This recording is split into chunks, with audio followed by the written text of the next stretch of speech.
Hello, hello, and thank you for joining me. I'm Maria. If you haven't stopped by here before, I want to welcome you. Sometimes I feel like sharing some peace, some calm out here. This technology is amazing. The ability to connect with people across the planet. No matter where you are, no matter the color of your skin, the language you speak, what you do for a living, what kind of car you drive, if any. We are all so connected. Having compassion for other people is so important, so vital. Compassion is wanting to reduce someone else's suffering.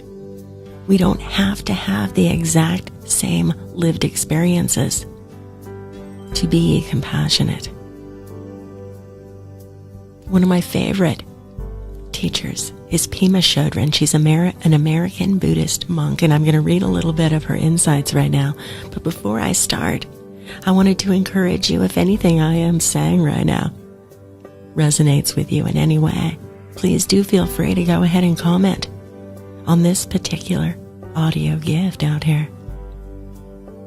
This is not the kind of conversation where you can get on the mic, but that's okay. You have the power to leave a response if you would like to. Let me begin with one of my favorite prayers. God, grant me the serenity to accept the things I cannot change, the courage to change the things I can, and the wisdom to know the difference.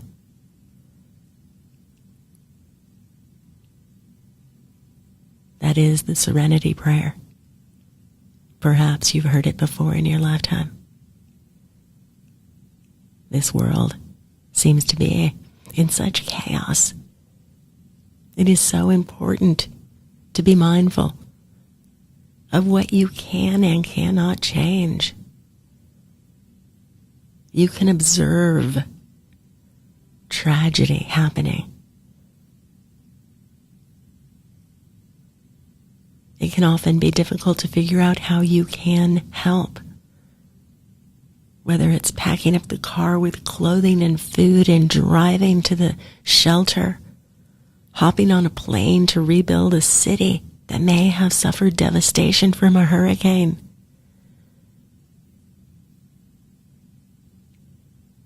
Peace, consolation, comfort. We take turns gifting each other with strength.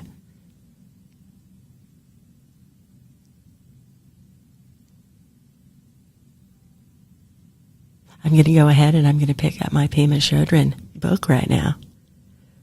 And this is what I do sometimes. I'll go ahead and put a photo of this little book in the comments when we're done here. If you have the ability to see the book, that's great. If not, don't worry about it at all. What I like to do is pick up my book and open it randomly. So be warned. I have not pre-screened what I am about to read for us. These are little insights. Oof. Perfection is like death.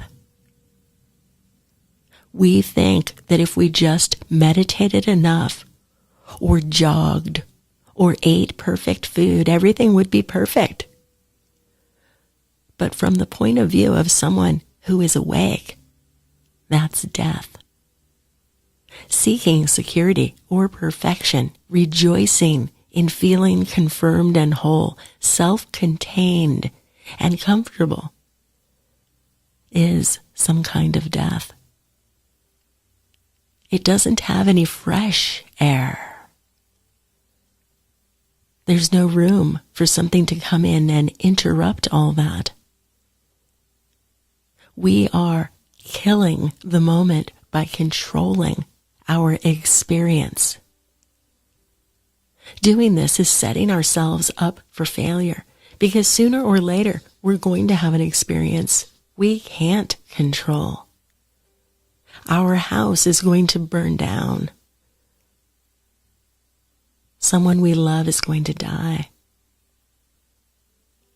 We are going to find out that we have cancer, perhaps. Or somebody is going to spill tomato juice all over our white suit.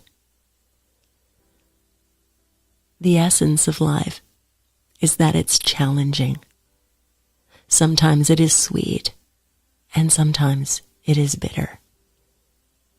Sometimes your body tenses, and sometimes it relaxes or opens. Sometimes you have a headache, and sometimes you feel 100% healthy. From an awakened perspective, trying to tie up all the loose ends and finally get it together is death, because it involves rejecting a lot of your basic experiences. There is something aggressive about that approach to life, trying to flatten out all the rough spots and imperfections into a nice, smooth ride. To be fully alive, fully human, and completely awake is to be continually thrown out of the nest. To live fully is to be always in no man's land. To experience each moment as completely new and fresh.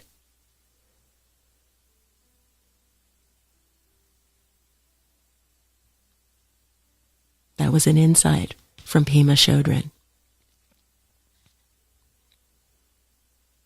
Sometimes life is sweet, sometimes it's bitter. Isn't that the truth? Right when you feel like you have it all figured out, something throws you off and your balance is interrupted. The only thing we can count on in this life is change.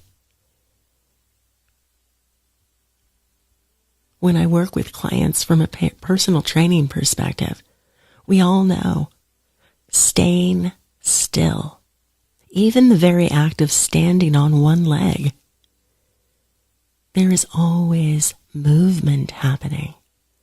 The muscles in your leg, your abs, you are going through that process that she mentions here, a tensing and a releasing, a contraction and an expansion. Every breath you take, your lungs are changing.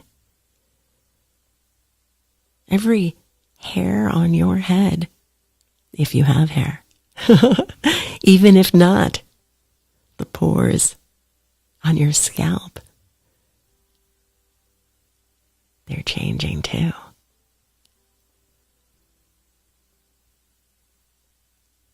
Perfection is like death. That's the title of this insight that I just read. I feel like doing another one. Are you ready? I'm going to turn the page to another part of this book.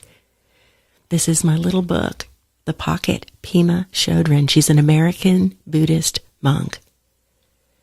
And I'm reading right now, right here for us, because I truly believe that all of us benefit from taking a pause, seeking a little bit of a reprieve, to get our minds off of the chaos, to focus on within, to think about more important things sometimes than getting all caught up in the chaos. We cannot bury our heads in the sand, hide in the flower garden, but we can take little respites. Now, I'll admit it, Pema Chodron, in her writings, sometimes she's a little bit out of left field with her topics, I would say. Or the way she speaks. She will talk about stepping in dog shit. Oh yes, she will. She's not afraid of the ugly. She's not afraid of the messy part of being a human. So let's see what the next one is. Gloriousness and wretchedness. What's she talking about here? Life is glorious, but life is also wretched. It is both. Appreciating the gloriousness inspires us, encourages us, cheers us up, gives us a bigger perspective, energizes us. We feel connected. But if that's all that's happening, we get arrogant and start to look down on others. And there is a sense of making ourselves a big deal and being really serious about it, wanting it to be like that forever. The gloriousness becomes tinged by craving and addiction. Ooh, this is a good one. On the other hand, wretchedness, life's painful aspect, softens us up considerably. Knowing pain is a very important ingredient of being there for another person. When you are feeling a lot of grief, you can look right into somebody's eyes because you feel you haven't got anything to lose. You're just there. The wretchedness humbles us and softens us. But if we were only wretched, we would all just go down the tubes. We'd be so depressed, discouraged, and hopeless that we wouldn't have enough energy to eat an apple. Gloriousness and wretchedness need each other. One inspires us. The other softens us. They go together.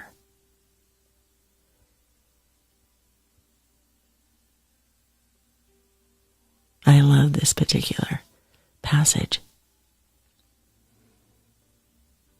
I particularly like the part where she says, if that's all that's happening, we get arrogant and start to look down on others. There is a sense of making ourselves a big deal and being serious about that thought, not just joking.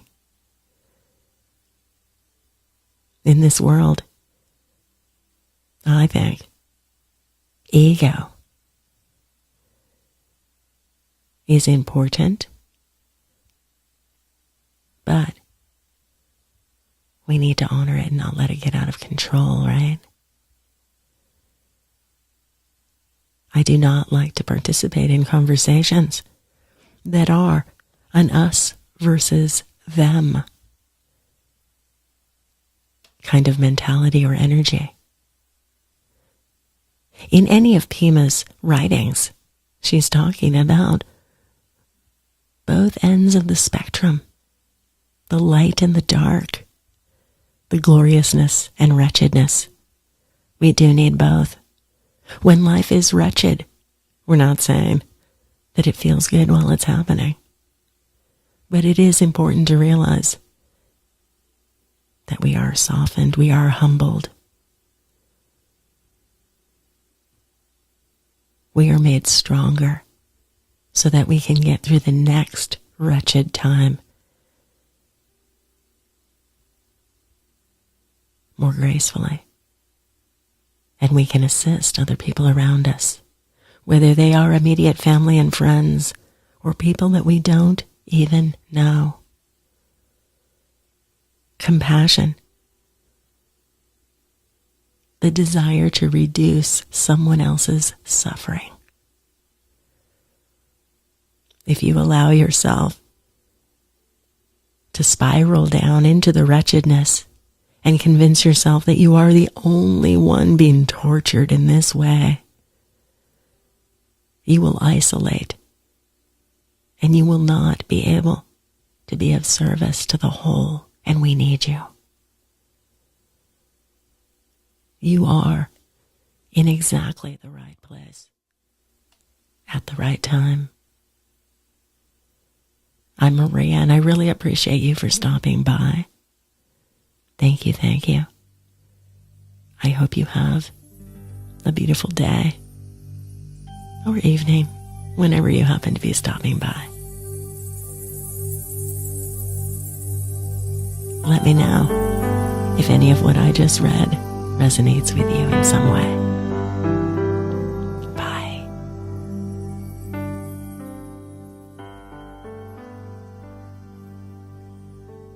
I'll give you a moment to relax, contemplate a little bit perhaps, and leave me a message if you like. I'll talk to you soon.